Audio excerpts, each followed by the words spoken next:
आप वो 10 MCQs जानना चाहते हैं जिनमें से आप बोर्ड के एग्ज़ाम में 2 नंबर हासिल कर सकते हैं?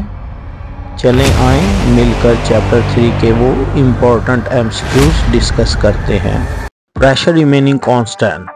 At which temperature the volume of a gas will become twice of what is it at 0 degree centigrade?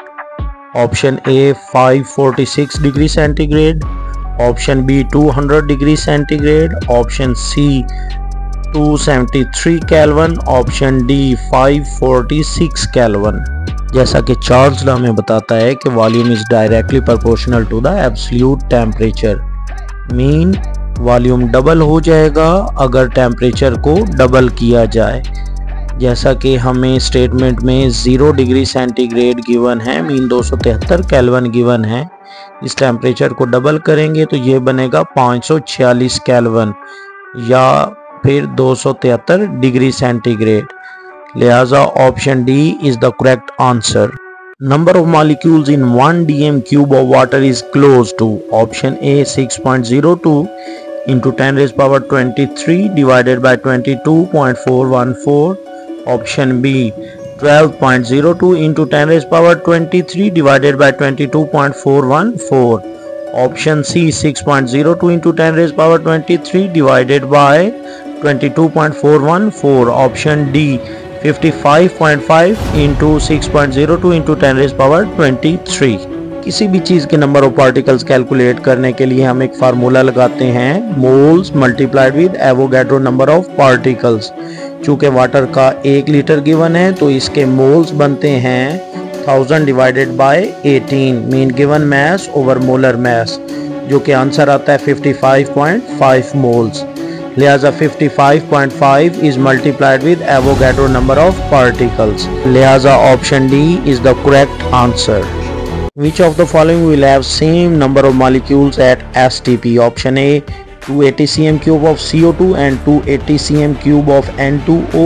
Option B 11.2 dm cube of oxygen and 32 gram of oxygen.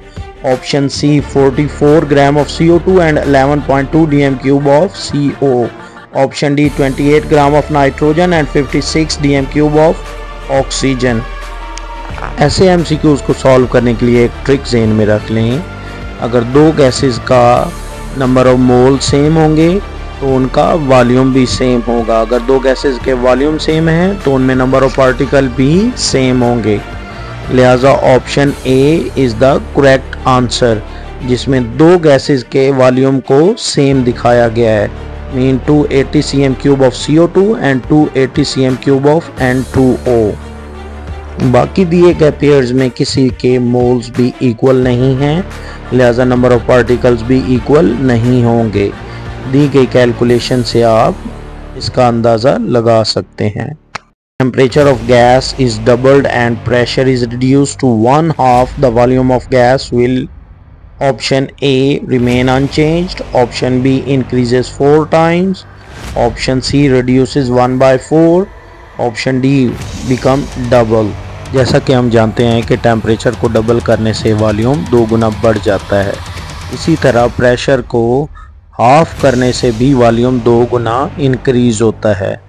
तो overall जो volume में increase होगा वो 4 times. लिहाजा option B is the correct answer. यही answer हम ideal gas equation में values put करने के बाद भी निकाल सकते हैं, जैसा कि ऊपर वीडियो में दिखाया गया है।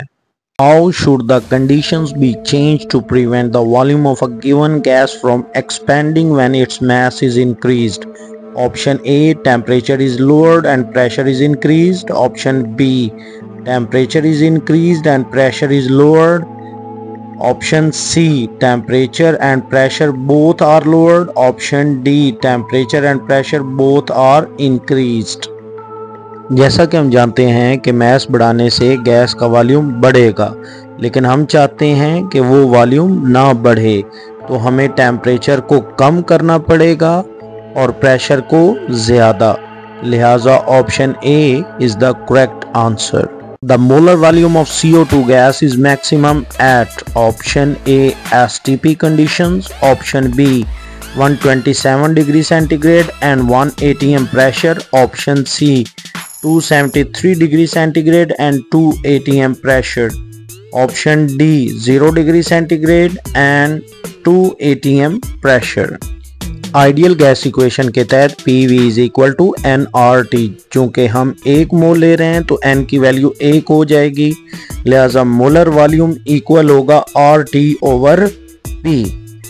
अब हमारे पास अगर ऑप्शंस को देखा जाए तो 127 डिग्री सेंटीग्रेड और 1 atm पर हमारे पास जो वॉल्यूम होता है वो 400 R ओवर 1 के इक्वल है, जबकि 273 डिग्री सेंटीग्रेड एंड 2 atm पर हमारे पास वैल्यूज़ 273 R के इक्वल है, जबकि 0 डिग्री सेंटीग्रेड 2 atm पर हमारे पास ये 136.5 R के इक्वल है, जबकि STP कंडीशंस पर हमारे पास आंसर 273 R के इक्वल होता है।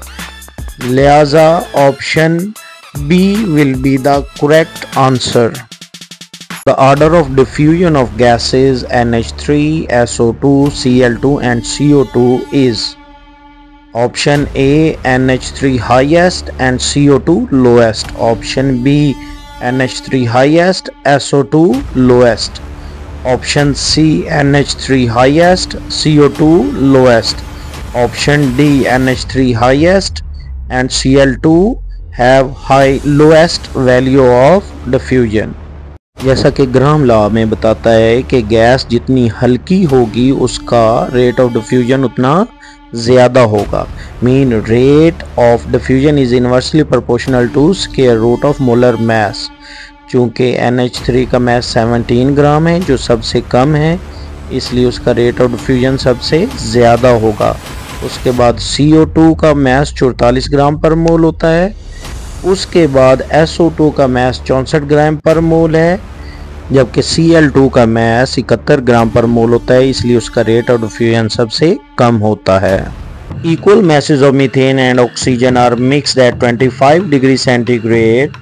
The fraction of total pressure exerted by oxygen is Option A 1/3 times, Option B 8/9 times, Option C 1/9 times, Option D 16/17 times। Suppose करें कि दोनों गैसेस के मास m के इक्वल हैं तो number of moles of methane m over 16 के बराबर होगा और number of moles of oxygen m over 32 के इक्वल होगा according to formula given mass over molar मास।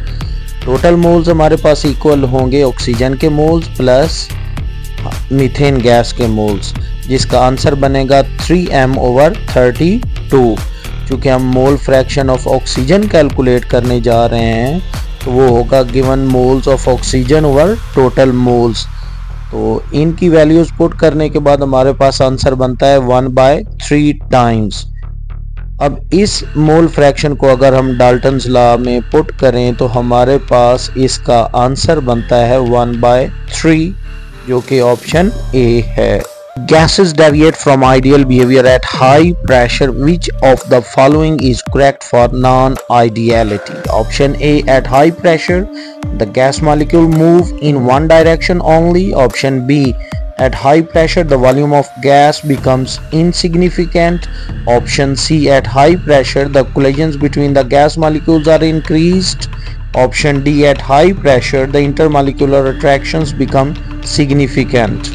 जैसा कि हम जानते हैं कि जैसे ही प्रेशर को हाई किया जाता है तो गैस के मॉलिक्यूल्स एक दूसरे के करीब करीब आ जाते हैं और उनमें फोर्स ऑफ अट्रैक्शन डेवलप होने लगती है। यही वो वजह है जो गैसेस को नॉन आइडियल बना देती हैं, लिहाजा option D is the correct answer. The deviation of a real gas obeying van der Waals equation will resemble to ideal gas if Option A, both A and B are large. Option B, both A and B are small. Option C, A is small and B is large. Option D, A is large and B is small.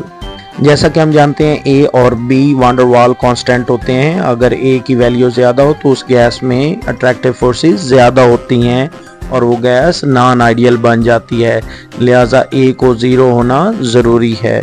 इसी तरह B हमारे पास excluded volume को represent करता है। अगर B की value ज़्यादा है तो उस गैस का एक्सक्लूडेड वॉल्यूम इफेक्ट ज़्यादा होगा और वो गैस ज़्यादा नॉन आइडियल होगी। इसका भी 0 होना ज़रूरी है, लिहाजा हमारे पास option B will be the correct answer. The deviation of a gas from ideal behavior is maximum at option A -10 degrees centigrade and 5 atm pressure, option B -10 degrees centigrade and 2 atm pressure, option C 100 degrees centigrade and 2 atm pressure, option D 0 degrees centigrade and 2 atm pressure। जैसा कि हम जानते हैं कि कोई भी gas ideal behaviour से deviate कर जाती है at low temperature and high pressure, so option A where -10 degree centigrade and 5 atm pressure conditions are present will be correct. Thank you for watching. Channel को सब्सक्राइब करना और video को like करना मत भूलें।